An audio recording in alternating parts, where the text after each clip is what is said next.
బిర్రు కొట్టు మూత కింద పడుతుంది. ఇదే నేను పెట్టతే పెట్టినా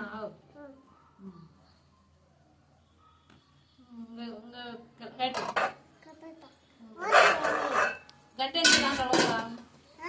గడ్డ తీసుకో కలబెట్టు.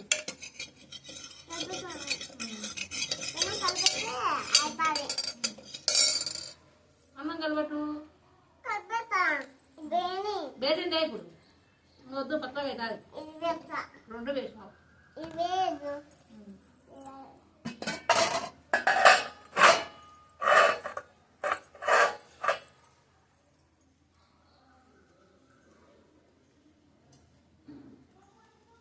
అదేందని